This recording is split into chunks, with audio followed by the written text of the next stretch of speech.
अनुसूचित जाति व जनजाति आरक्षण में क्रीमी लेयर पर सुप्रीम कोर्ट के फैसले के खिलाफ आरक्षण बचाओ संघर्ष समिति ने आज भारत बंद का आह्वान किया है। इस बंद को कई SC/ST संगठनों ने समर्थन दिया है। साथ ही BSP, RJD और JMM ने भी इस बंद का समर्थन किया है। दलित संगठनों ने आज लोगों के लिए एडवाइजरी जारी करके अपील की है कि मेडिकल सेवाओं, पुलिस और फायर सेवाओं को छोड़कर सुबह 6 बजे से रात के 8 बजे तक सब कुछ बंद रखा जाए। बिहार के जहानाबाद में आज सुबह बंद समर्थकों ने उल्टा मोड़ के समीप पटना गया मुख्य सड़क मार्ग नेशनल हाईवे 83 को जाम कर दिया। छत्तीसगढ़ के दंतेवाड़ा में भी सभी दुकानें बंद हैं। साथ ही परिवहन सेवा भी बंद रहेगी और निजी स्कूल में भी छुट्टी का ऐलान किया गया है।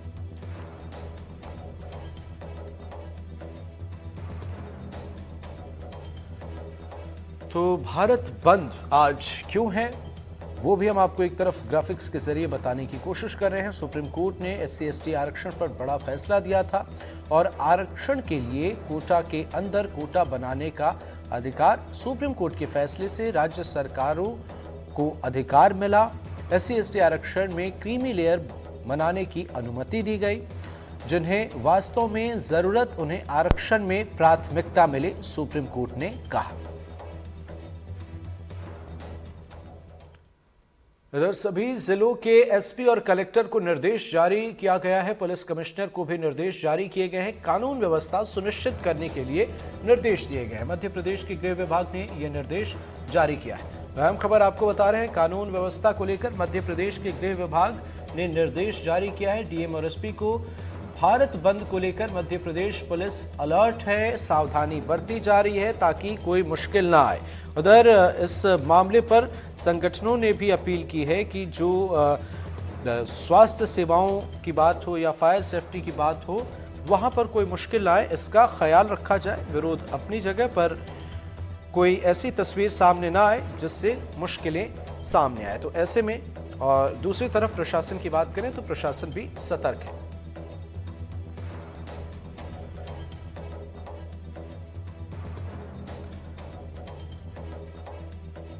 तो इस खबर पर तमाम अपडेट के साथ हमारे सहयोगी जुल्फिकार अली हमारे साथ जुड़ गए हैं। जुल्फिकार, बताएं क्या कुछ स्थिति आप इस वक्त देख पा रहे हैं, बंद का कितना असर है और प्रशासन की तरफ से क्या कुछ है तैयारियां? बंद का असर कितना होगा, इसके लिए थोड़ा सा इंतजार करना होगा, क्योंकि राजधानी रायपुर समेत पूरे अगर छत्तीसगढ़ की हम बात करें तो जो व्यापारिक प्रतिष्ठान है वो 10 बजे के बाद ही खुलते हैं। ऐसे में जो अगर देखा जाए तो BSP के जो पदाधिकारी हैं वो इसमें शामिल हैं, उनका खुले तौर से समर्थन है। बाकी अगर देखें तो इसमें सीधे तौर से समर्थन नहीं। तो ये पूरा जो बंद का आयोजन किया जा रहा है तो ये सामाजिक संगठनों के द्वारा है। ST/SC मोर्चा बनाया गया है जो इस बंद का आह्वान किया है और पूरे प्रदेश में उन्होंने चैम्बर ऑफ कॉमर्स को भी कल पत्र लिखा था और समर्थन मांगा था। तो चैम्बर ऑफ कॉमर्स ने शॉर्ट नोटिस में बंद का समर्थन करने से इनकार कर दिया था। उन्होंने कहा कि राष्ट्रीय स्तर पर उन्हें किसी फेडरेशन की तरफ से कोई सूचना नहीं मिली है।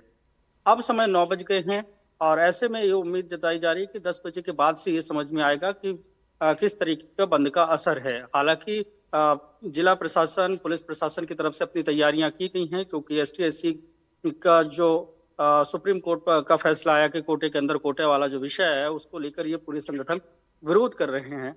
तो अलग अलग जगहों पर, जैसे राजधानी रायपुर का अम्बेडकर चौक है और दूसरे अन्य चौराहे हैं, वहां पर समाज के लोग इकट्ठे होंगे। जो संगठन संयुक्त मोर्चा बना है उसके लोग इकट्ठे होंगे और फिर उसके बाद व्यापारिक प्रतिष्ठान को बंद करेंगे। तो अभी तक की स्थिति में ये है कि इसका असर बहुत ज्यादा तो नहीं है, लेकिन 10 बजे के बाद कुछ समझ में आएगा, क्योंकि हो सकता है कि सड़कों पर जो ऑटो दौड़ रही हैं उनको रोकने की भी कोशिश की जाए और व्यापारियों के पास जाकर उनसे दुकानें बंद कराई जाएं। तो ऐसे में, हालांकि इसके पहले भी जब सामाजिक संगठनों द्वारा किसी भी तरीके का अगर इस तरीके का बंद बुलाया जाता है तो बहुत ज्यादा पहले असर देखने को नहीं मिला, लेकिन ये विषय थोड़ा सा अलग है क्योंकि ST/SC पे कोटे का आरक्षण का विषय है। तो ऐसे में समाज ने जो बंद बुलाया है और वो कितनी बड़ी संख्या में सड़क पर उतरते हैं, उसके बाद ये स्थिति साफ होगी कि इसका छत्तीसगढ़ में कितना व्यापक असर है और कितना असर नहीं है। जी बिल्कुल, अगर हम समझें जुल्फिकार, तो सियासी गलियारे में क्या है माहौल, और दूसरी तरफ आपने बताया कुछ जगहों पर जाहिर सी बात है असर इसके ज्यादा होंगे, कुछ जगहों पर कम। तो कौन कौन से वो जगह हैं जहां पर प्रशासन ज्यादा अलर्ट? प्रमुख रूप से प्रशासन को उन्हीं जगहों पर देखना होता है जहां पे व्यापारिक संस्थान है। कि बंद में अगर सबसे ज्यादा अगर बात की जाए तो व्यापारिक प्रतिष्ठानों को ही बंद कराने की कोशिश की जाती है।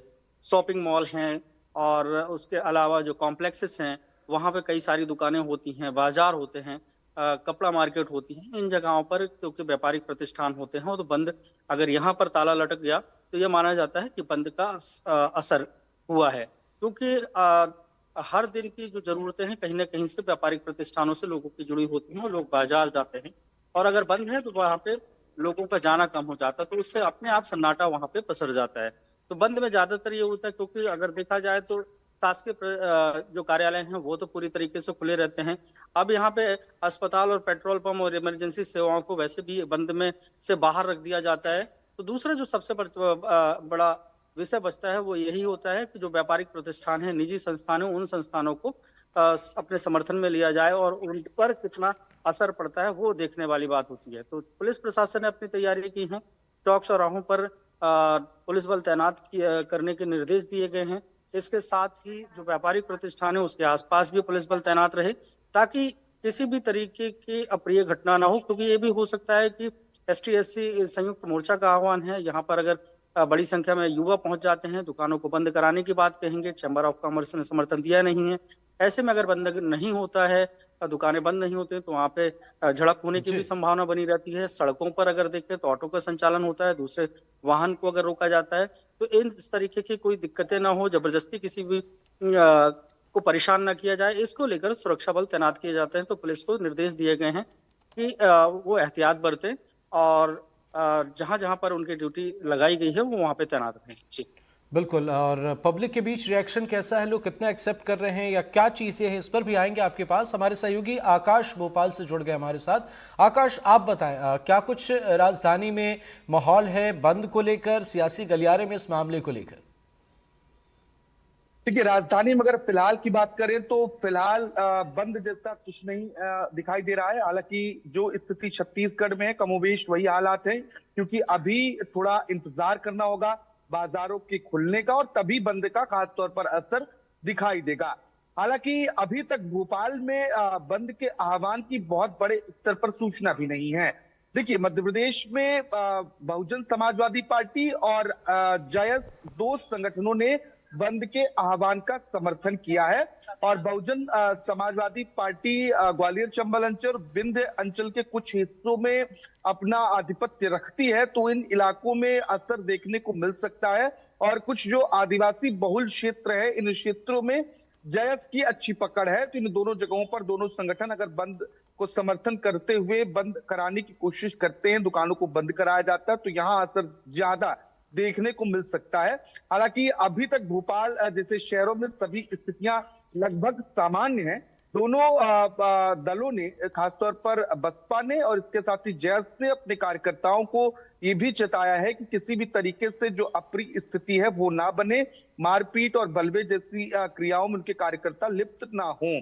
तो देखना होगा कि जैसे जैसे दिन चढ़ता है तो भारत बंद का क्या असर दिखाई देता है। हालांकि मध्य प्रदेश पुलिस अपने स्तर पर अलर्ट पर है और गृह विभाग ने भोपाल इंदौर के पुलिस कमिश्नर के साथ ही सभी जिलों के पुलिस अधीक्षक और संभागायुक्तों के साथ साथ कलेक्टर्स को ये निर्देश जारी किए हैं कि बंद को देखते हुए कानून व्यवस्था जो उचित है उसे सुनिश्चित किया जाए और किसी भी तरीके की अप्रिय स्थिति ना बने, इसका विशेष तौर पर ध्यान रखा जाए। तो पुलिस अपने स्तर पर अलर्ट है और दिन चढ़ने के साथ साथ ही इस बंद का असर दिखना शुरू होगा। फिलहाल ये कह सकते हैं कि स्थितियां अभी सामान्य है और पहले की तरह लोगों की दिनचर्या चल रही है। दुकानें जो अब तक के समय के हिसाब से खुलती थी वो खुली भी हैं और संचालित भी हो रही हैं। निश्चित तौर पर जुल्फिकार, जरा आपसे समझना चाहेंगे, पब्लिक के बीच कैसे रिएक्शन सामने आ रहे हैं? ऐसा नहीं है कि पहली बार भारत बंद का ऐलान किया गया है, तो ये सियासी इसे समझें या फिर जन समर्थन भी मिलता हुआ नजर आ रहा है? इस विषय को अगर देखें तो एक बहुत बड़ा वर्ग है जो आरक्षण के खिलाफ भी रहता है। और यहाँ पे कोटे पे के अंदर कोटे की बात है सुप्रीम कोर्ट के फैसले में। तो सीधे तौर से अगर कोई प्रभावित हो रहा है तो दो समाज प्रभावित हो रहे हैं।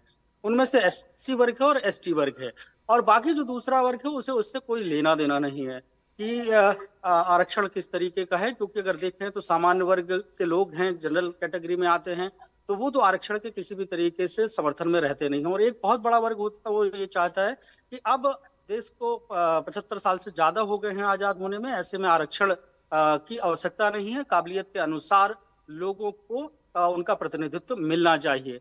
तो ऐसी स्थिति में अगर देखें तो जो समाज विशेष है, एससी है, एसटी है, और हाँ ये जरूर है कि ओबीसी वर्ग के कुछ लोग भी इनके समर्थन में हैं। जैसे कि बसपा ने मध्य प्रदेश में हमारे सहयोगी ने बताया कि बसपा ने समर्थन दिया है, यहाँ पे भी बसपा ने समर्थन दिया है। तो ऐसे में बहुत ज्यादा चर्चा नहीं है इसको लेकर कि बंद का क्या है, क्योंकि बहुत सारे लोगों को पता भी नहीं है कि बंद है भी नहीं है। क्योंकि अगर देखें तो सबसे ज्यादा अगर किसी को पता चलता है कि बंद है कि नहीं, जब स्कूल बंद होते हैं। तो बहुत चिटपुट जगहों पर या कहीं थोड़ी मोड़ी जगहों पर अगर देखें तो स्कूल बंद हो सकते हैं, लेकिन राजधानी रायपुर की अगर बात करें तो अधिकांश स्कूल संचालित हो रहे हैं। ऐसी कोई लिस्ट नहीं है कि जिनकी लिस्ट जारी की गई हो कि इन स्कूलों में आज छुट्टी रहेगी। तो उस स्थिति में बहुत सारे लोगों को तो ये पता भी नहीं होगा, जैसा कि हमारे सहयोगी ने बताया कि बंद भी है, तब उन्हें पता चलेगा, क्योंकि उनको स्कूल जाना है, उनको अपने व्यापारिक प्रतिष्ठान जो संस्थान है वहां जाना है, नौकरी पे जाना है, तो सब जगह पे उन्हें अपनी उपस्थिति दर्ज करानी है। तो ऐसी स्थिति में हाँ ये जरूर है कि आने वाले वक्त में 1-2 घंटे बाद पता चलेगा कितना व्यापक असर है, लेकिन फिलहाल पूरी स्थितियां जो हैं वो सामान्य हैं। सुबह के वक्त जितनी दुकानें खुलती हैं, खासकर चाय की दुकानें, चाय की निश्चित तौर गुमटी पर है, अभी लगता है कि जैसे 1-2 घंटे में तस्वीरें और साफ हो जाएंगी। नजर बनाए रखें आप, आगे भी आपसे अपडेट लेंगे। जुल्फिकार बहुत बहुत शुक्रिया, आकाश आपका भी बहुत बहुत शुक्रिया।